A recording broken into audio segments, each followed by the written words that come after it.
Elijo Buenos Aires, elijo esta ciudad. No elegí nacer acá, pero la elijo. La ciudad donde la vida se hace ancha, la ciudad de mis nietos, de mis hijos. Elijo Buenos Aires, la elijo de verdad.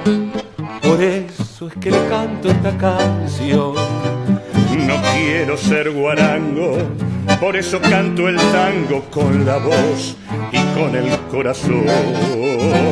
Porteña hasta el desaire, te quiero Buenos Aires, sos siempre mi mejor elección.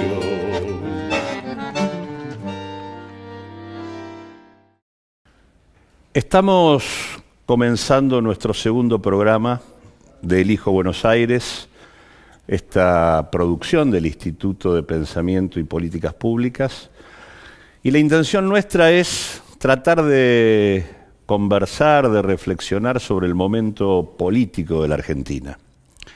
No porque no lo hubiéramos hecho en el programa anterior, donde tomamos el drama de la desaparición forzada de Santiago Maldonado, pero sí, en este caso, tomando como excusa los resultados de las elecciones de las primarias abiertas, simultáneas y obligatorias, las PASO del 13 de agosto y la posibilidad o la perspectiva que se abre para el próximo 22 de octubre, discutir qué fue lo que pasó, qué puede pasar y cuál es el escenario que se abre en este país, por lo menos para aquellos que seguimos pensando y queriendo la Argentina en clave de igualdad y en clave de emancipación.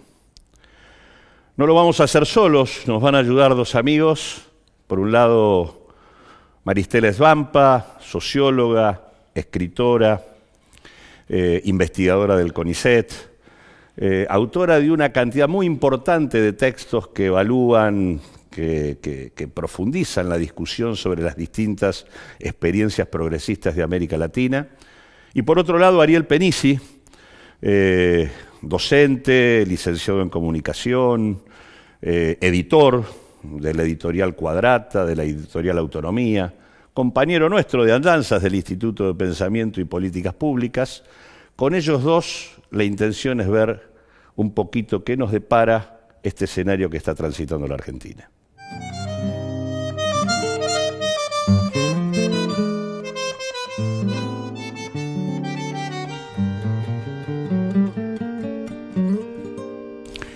Gracias Maristela, gracias Ariel. Como decía en la introducción, la idea es que podamos reflexionar sobre el momento político de la Argentina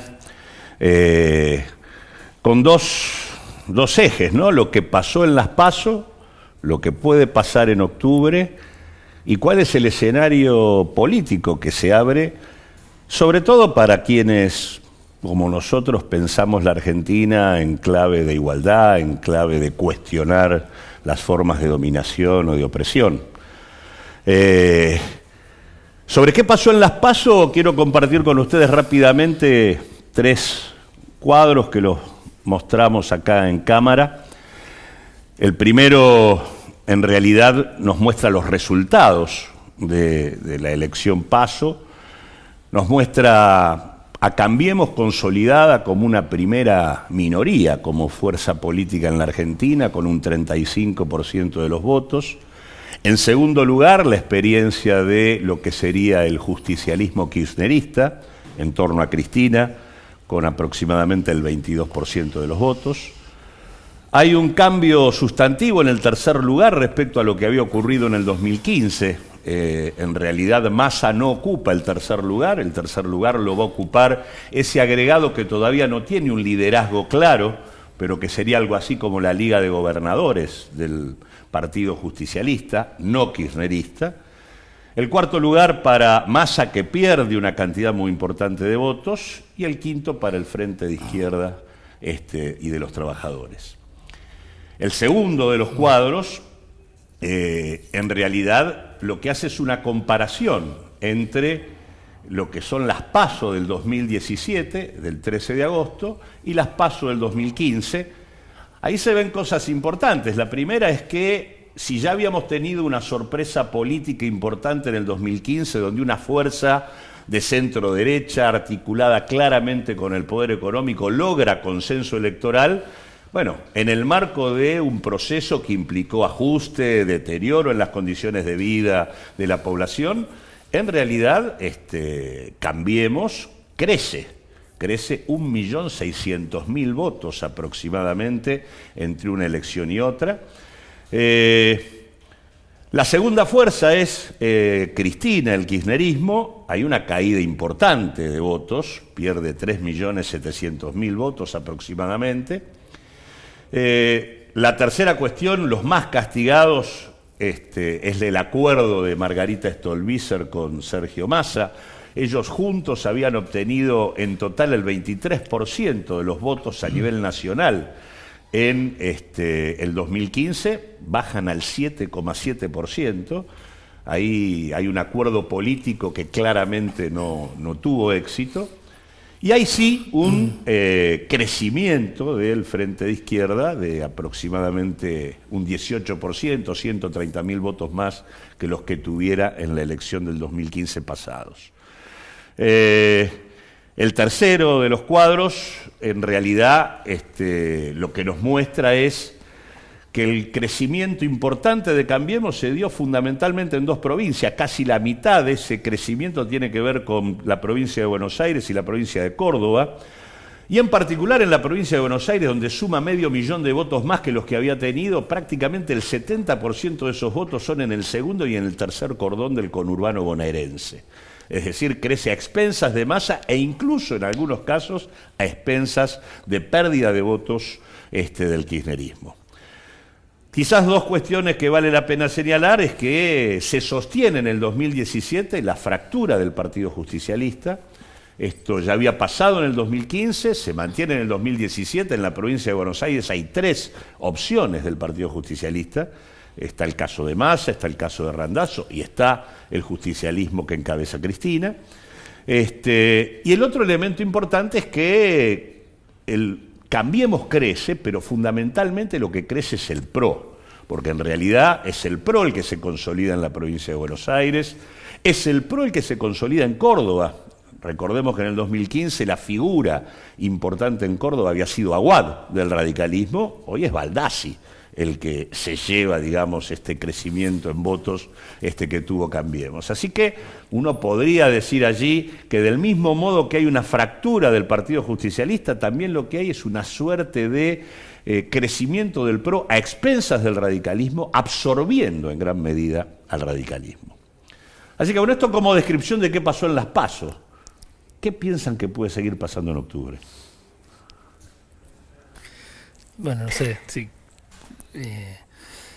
Podemos empezar a, por lo menos, hacer un replanteo.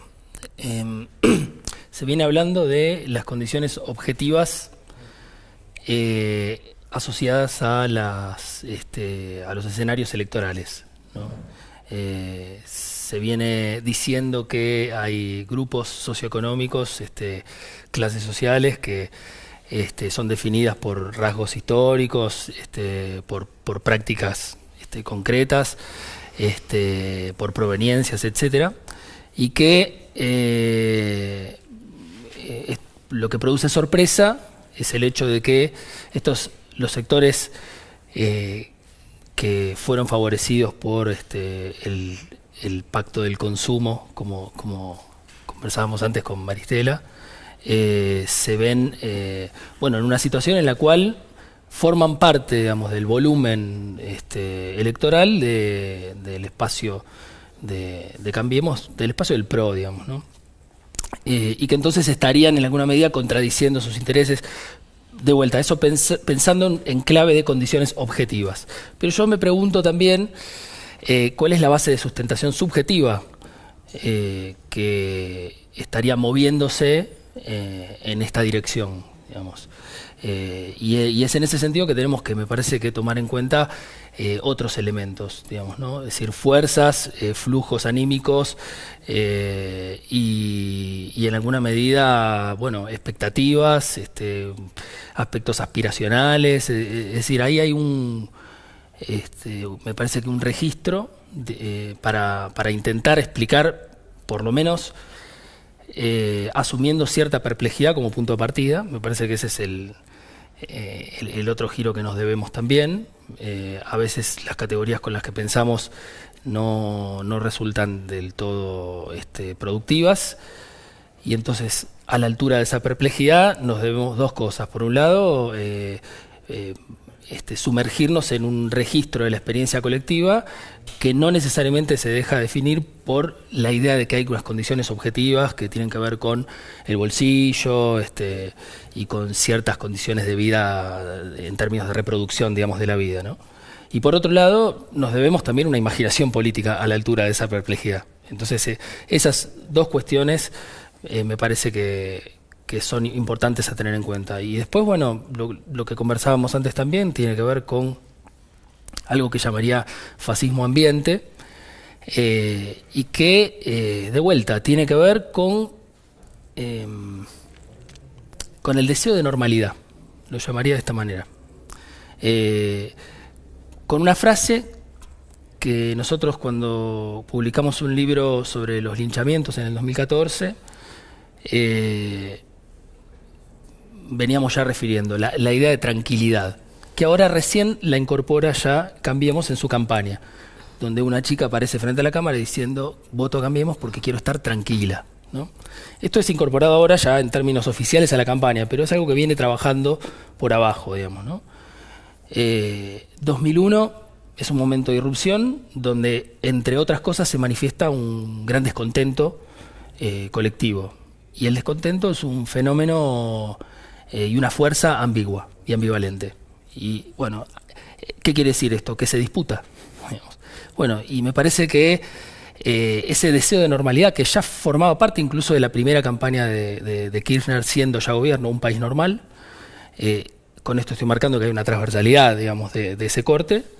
Hay una transversalidad de la tranquilidad. De esa idea de la normalidad. Del deseo de normalidad, de estar tranquilos. ¿Qué quiere decir estar tranquilo? Bueno, muchas cosas, pero entre otras, que esos que se manifiestan en la calle, que esas instancias donde distintas formas de conflictividad se manifiestan, sería preferible no tenerlas cerca, no tenerlas visibles, porque bueno, también hay una fuerte negación de la fragilidad que es constitutiva de lo social. Y los momentos donde se niega la fragilidad son momentos muy peligrosos, porque producen repliegues muy reactivos, pero en este momento tenemos que incorporar una novedad, que es una gran pinza anímica la que está en juego en este momento. Por un lado, el repliegue reactivo, la sensación de que hay que defender lo que se tiene, aunque se viaje mal, aunque se tenga miedo, aunque en el tarifazo golpee, es decir, aunque ocurra todo eso, defender lo poco que se tiene, incluso linchando, por un lado. Y por otro lado, una especie de incitación permanente a el goce inmediato de la vida, ¿no? Estas publicidades del terracear, o esta suerte de retórica, digamos, que tiene que ver con el coaching, que tiene que ver con una pura positividad, donde no hay ningún tipo de lugar para la fragilidad, porque la fragilidad es entendida no como un elemento constitutivo, digamos, de la vida colectiva, sino como un déficit. Entonces, por un lado hay un llamamiento a estar todos bien, y por otro lado hay un repliegue reactivo. Entonces, esa pinza es la que me parece que complejiza el escenario.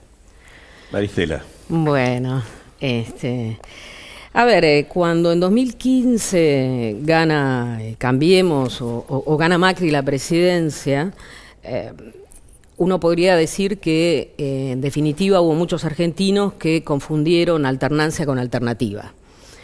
Porque efectivamente había una demanda de alternancia política electoral en Argentina, y en un contexto de derechización de la oferta electoral, parte de esa demanda se canalizó en Macri, que llegó así a la primera magistratura. Hoy en día la pregunta que instala de alguna manera estas nuevas elecciones, que dan como ganadora a Cambiemos, es si efectivamente el macrismo, Cambiemos, no se ha constituido en una alternativa, ¿no? Una nueva alternativa para sectores importantes de la sociedad, al menos entre el 30 y el 40%. En esa línea uno podría decir, por un lado, el gobierno efectivamente logró ganar una disputa cultural, política, acerca del diagnóstico sobre el estado de la sociedad argentina. Ganó una puja en términos políticos discursivos acerca de quiénes son los responsables de la inflación, de la pobreza y también del retraso de las tarifas, culpando al kirchnerismo o a la administración anterior de estos temas, así como también respecto de la corrupción, el discurso anticorrupción que está instalando y la responsabilización o inclusive la reducción del kirchnerismo a una pura matriz de corrupción, es también otro de los elementos que está en la base, creo yo, de este nuevo perfil que presenta Cambiemos como ya una propuesta alternativa. Es decir, de alguna manera, Cambiemos ha logrado instalarse como la propuesta de cambio, ¿no? Identificando al kirchnerismo, que es la fuerza principal que le puede disputar poder, como el gran enemigo y como la fuerza que representa el pasado. En términos de correlato, digamos, electoral, de todas maneras el escenario es muy fragmentado. Está muy fragmentado, está el peronismo que no ha tenido posibilidad de recomposición. El peronismo se encuentra expresado no solo a través de la Liga de Gobernadores, yo creo que también el kirchnerismo es un sector del peronismo. En su versión progresista, el peronismo es un magma en términos político-ideológicos, creo yo. Y por supuesto el masismo también, creo que en ese sentido vehicula votos propios del peronismo. Así que tenemos un contexto en el cual, efectivamente, por un lado, Cambiemos se ha implantado territorialmente en todo el país, se está consolidando una suerte de alternativa. Del otro lado, el kirchnerismo, en su expresión residual, expresa cada vez más el fracaso, el peronismo no logra recomponerse y, en tercer lugar, no lo olvidemos, ha habido un colapso de las propuestas de centro-izquierda. Digamos que la crisis de las centros-izquierdas es anterior, porque está ligado al hecho de que el kirchnerismo logró monopolizar ese espacio y entonces le quitó legitimidad a diferentes propuestas que venían desde el arco progresistas a asociar a la centroizquierda. Trabajando mucho el tema del fin de ciclo en América Latina. ¿Cómo ubicás esto en ese contexto? Bueno, yo creo que el fin de ciclo en América Latina nos confronta a una situación en la cual no hay un panorama único, una línea de orientación única, sino que lo que hay es mucha fragmentación y heterogeneidad. En esa línea uno puede encontrar mutaciones del progresismo, como es el caso de Lenín Moreno, que ha sucedido a Correa y que se ha opuesto a él. En Ecuador. En Ecuador. Podemos encontrar una suerte de continuidad en el caso de Bolivia, que postula inclusive tratar de forzar el marco institucional para que Evo Morales pueda seguir presentándose como candidato.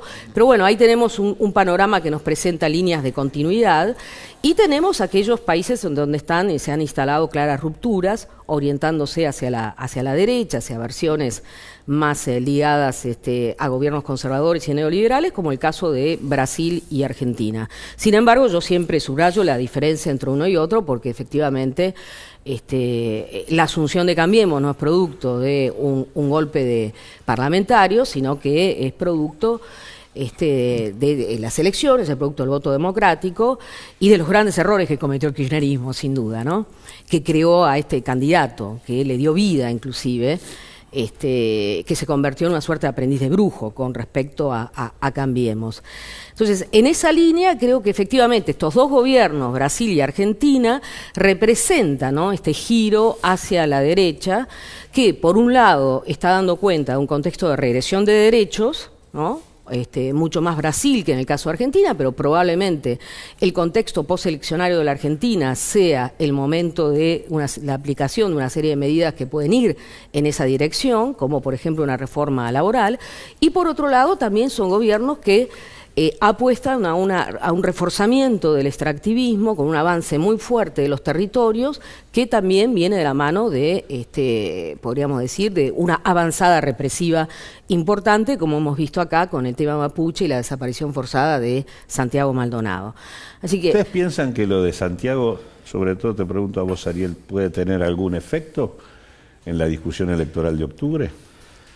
La verdad es que no lo sé. Lo que más me impresiona es el hecho de que hayan incluido una situación como esa, una desaparición forzada en manos de la Gendarmería Nacional, que haya sido sometido a la gramática de una encuesta. En principio marcaría eso. Eso es lo que me parece sorprendente, digamos. Bueno, que, las encuestas ¿no? dicen que no, que en realidad no repercute sobre la imagen política de Macri y ni tampoco demasiado en la imagen de la ministra. Hay algo muy complejo, que es como que la confrontación con la experiencia kirchnerista es lo que le permite acumular Exacto. a Cambiemos. Es más, la discusión sobre Maldonado aparece embarrada porque supuestamente sería una reivindicación de la experiencia kirchnerista. ¿Cómo piensan eso? Bueno, yo creo que ese es uno de los datos claves, el de pensarlo en el marco de un esquema binario. Cambiemos se construye, se alimenta y avanza en función de ese esquema binario que consiste en demonizar una experiencia e instalarse sobre la misma para poder avanzar. Ahora bien, respecto de lo que ha sucedido con Santiago Maldonado y toda la cuestión ligada a los derechos humanos, hay que decirlo, este gobierno no tiene un discurso de derechos humanos. No tiene un discurso de derechos humanos, no instala la disputa en ese campo.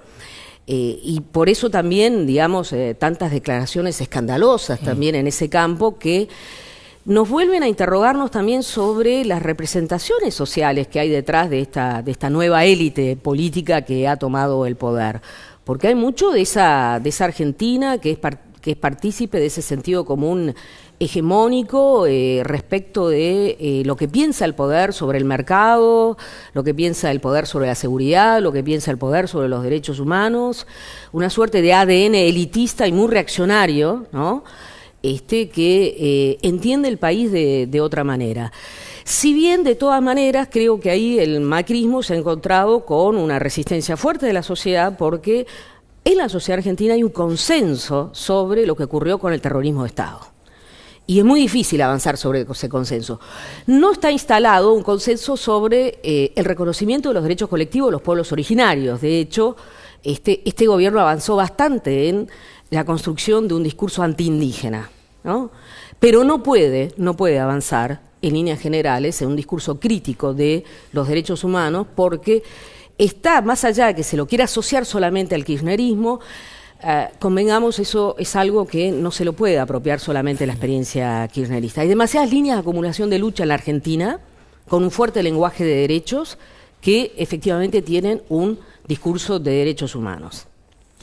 No, tengo la impresión de que la forma que el gobierno tiene de confrontar, digamos, con esa adhesión que, como bien marcaba Maristela, es una adhesión importante por parte de la sociedad al pedido, al reclamo, digamos, tanto de Sergio Maldonado como de los organismos que acompañan, viene de antes, digamos, ¿no? Es decir, de vuelta, vuelvo a insistir, por abajo y por arriba, si aceptáramos momentáneamente esa topología, recuerdo los reclamos de Bloomberg en los comienzos del kirchnerismo y recuerdo la actuación de Bernie en el final del kirchnerismo, es decir, y Patricia Bullrich, que inaugura con un protocolo de seguridad que es nefasto, sobre el cual con Bruno Napoli escribimos un texto, por el tipo de lenguaje con el que clasifica a los actores sociales. Entonces, por un lado vemos esa especie de repolitización por derecha por abajo, digo, que creo que incluso ha desbordado en muchos casos a la corrección política de algunos políticos más de raza, que aunque puedan ser conservadores de tendencia, suelen, digamos, conservar ciertas formas. Entonces, por un lado tenés eso, y por otro lado, la avanzada de una redisposición del escenario político que ubica, digamos, demoniza al kirchnerismo por un lado, pero por otro lado también ubica las responsabilidades de supuestos errores y fracasos de la gestión anterior en básicamente lo que es considerado una especie de populacho irresponsable. Esto lo vimos con el tarifazo, ¿no? Donde se recae la culpa en el discurso oficial, y esto es comprado por buena parte de la sociedad, sobre los usuarios, ¿no? Cuando acá hay empresas que no han mostrado sus balances contables, hay empresas que se han beneficiado con las privatizaciones, que se han beneficiado incluso con los subsidios que el propio gobierno anterior les otorgó y que, bueno, y que se benefician ahora con este tarifazo salvaje. Entonces, en cada situación se ha construido, digamos, esa disposición de los actores, ¿no? Donde el buen vecino honesto de la Ciudad Blanca es básicamente el que incluso milita pagando el tarifazo, pagando la... yo diría que nosotros pasamos de una militancia del proceso político anterior que se volvió rutinaria y que perdió su fuerza, se volvió sectaria, se volvió rutinaria, a una rutina que se volvió militancia. Es decir, a estos sectores que uno llama sectores medios, pero estamos hablando de amplios sectores de trabajadores, es decir, es muy difícil decir que esa es la clase media simplemente. Además entiendo que los grupos sociales tienen distintas versiones que no son solamente pasibles de una caracterización fija y de un esquematismo conceptual que los ubica siempre en el mismo lugar, cerca de los mismos intereses. Entonces, si tomamos en cuenta esa movilidad, digamos, del magma social, tendríamos que ver que ahí hay un componente histórico, clasista, racista, que ya lo conocemos bien, que lo ha practicado incluso el Estado argentino, que de hecho el Estado argentino se ha configurado a partir, digamos, de esa tónica, y por otro lado, de vuelta, todo elemento que es percibido como irreverente por parte de sectores populares, de sectores considerados indeseables, como en este caso los mapuches, es fuertemente castigado desde el discurso oficial, pero también logrando un cierto consenso. Ahí tenemos un escenario donde casi te diría en un 60% de la institucionalidad queda en manos de fuerzas, uno puede llamar conservadoras, porque en realidad tienen puntos de acuerdo entre sí respecto al modelo extractivista, respecto al rumbo de la Argentina. No solo es Cambiemos, es también la experiencia de Massa, es también la experiencia de ese PJ no kirchnerista. Hay un 60% de la institucionalidad que transita por allí, que por otra parte ha sido la que garantizó la gobernabilidad en los últimos 2 años.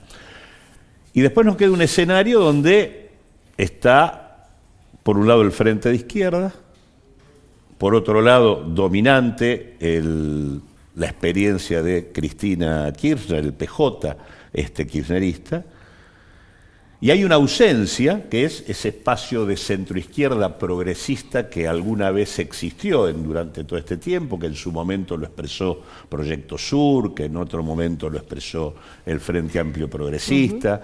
Eso como que ha desaparecido, ¿no? ¿Cómo ven ese escenario desde la perspectiva de la discusión de una alternativa en la Argentina?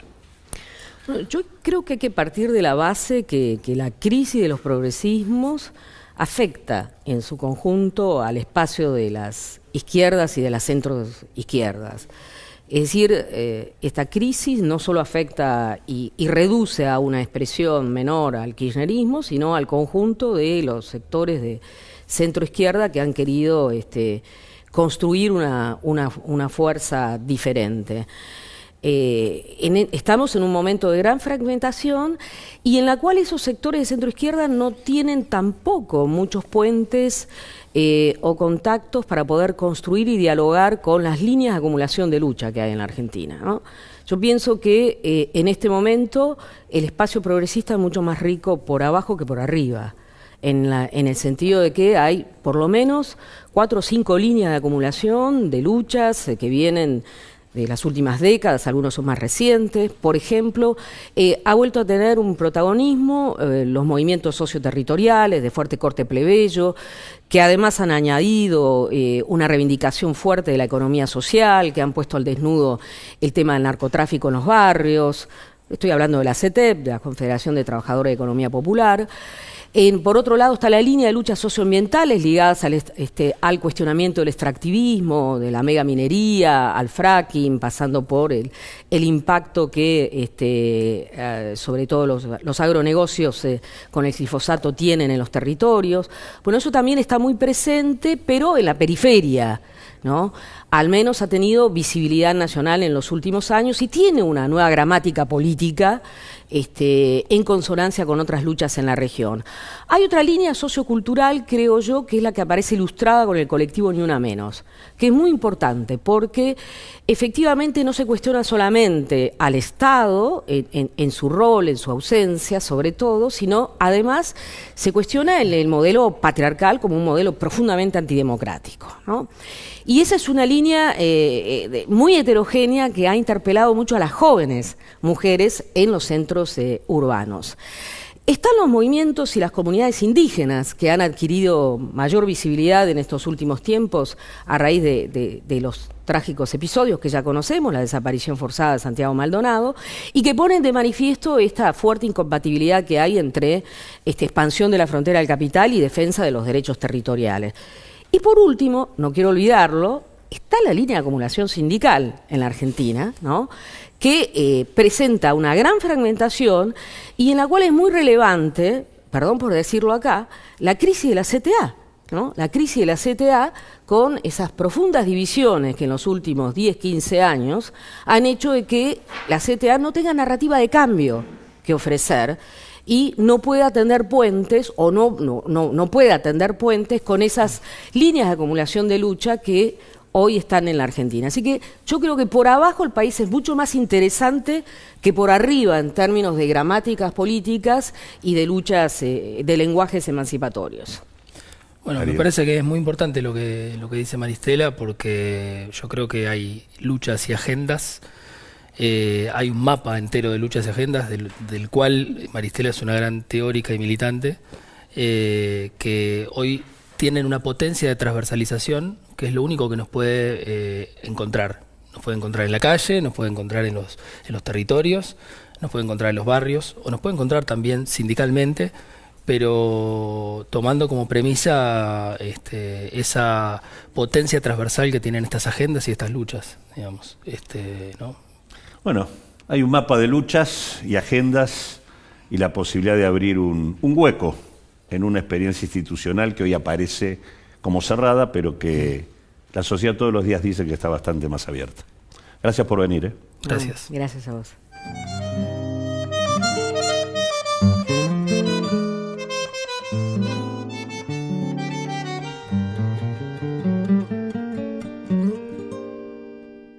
Escuchamos con mucha atención las sugerentes intervenciones de Maristela Svampa y de Ariel Penici, esa propuesta, ese desafío de tratar de no quedar pegados con categorías que a veces no nos permiten explicar todo lo que ocurre, de no pensar solamente en clave de condiciones objetivas el comportamiento social de distintos sectores, pensar en la importancia de la subjetividad. Lo cierto es que de confirmarse y profundizarse las tendencias que se dieron en las PASO, el escenario de la Argentina es en principio un escenario de potencial conflicto. Por un lado, hay una primera minoría política que tendrá entre el 35 o más, algunas encuestas dicen que podría llegar incluso al 40, que sería la primera minoría que expresa el gobierno nacional y que con ese respaldo entendería que puede profundizar un rumbo que todos sabemos que tiene una tendencia a profundizar condiciones de injusticia y de desigualdad en la sociedad argentina. Y del otro lado va a quedar un 60% de la población electoral que votó otras opciones, que tiene un malestar con lo que ocurre, pero que no se expresa de manera contundente ni nítida en términos de una alternativa diferente. Ese escenario es un escenario de potencial conflicto que se va a dirimir en un contexto que tiene algunas características. La institucionalidad está dominada por fuerzas que tienen tendencias dominantemente conservadoras y que acuerdan con el rumbo de una Argentina extractivista y desigual, y en donde la profundización de la democracia queda ciertamente lejos. En ese escenario está no solo el macrismo gobernante, está buena parte de la legión de sectores del PJ no kirchnerista vinculados a los distintos gobernadores provinciales, está la experiencia del masismo, y quedan como oposición, por un lado, el núcleo duro del kirchnerismo, que sigue presentándose en sociedad sobre la mácula de la corrupción que le coloca el oficialismo gobernante, y por otro lado el FIT, el Frente de Izquierda de los Trabajadores. Con un detalle: ha desaparecido de la escena política lo que se denominó en distintos momentos la experiencia progresista, es decir, esas experiencias de centroizquierda que por un lado discutían al sistema y querían construir una opción distinta, aunque mayoritaria, y por lo tanto tomaban distancia de las versiones de izquierda más duras en la Argentina. Eso es como que ha quedado borrado del tablero político, lo que en algún momento expresó Proyecto Sur o el Frente Amplio Progresista. Y la verdad que todo esto habla de un desafío para quienes queremos profundizar otro rumbo en la Argentina. Creo que de ese desafío nos hablaban tanto Ariel en su intento de construir categorías nuevas para pensar lo que hoy ocurre, como Maristela diciendo que en realidad lo que no se ve en el plano electoral se está viendo en términos de las luchas, el mapa de agendas y de luchas que de alguna manera se da, que tiene tanto que ver con los trabajadores de la economía popular, que tiene que ver con el colectivo de Ni Una Menos, que tiene que ver con las poblaciones y los pueblos originarios, que tiene que ver con la discusión sindical pendiente frente a los procesos de fragmentación y debate que tiene la Central de Trabajadores de la Argentina. Me parece que nos alumbran una perspectiva, que es la que en todo caso necesitamos.